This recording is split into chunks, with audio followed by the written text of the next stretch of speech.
Welcome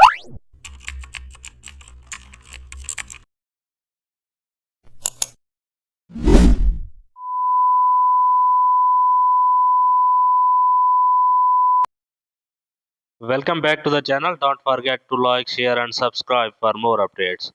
Today we are explore an amazing topic of Photoshop: how to create financial growth infographic using custom shapes. First, we create a new canvas and set a clean, business-safe background. Now we open the custom shape tool and load financial icon shapes. Next, we place a growth arrow shape in the center for visual direction.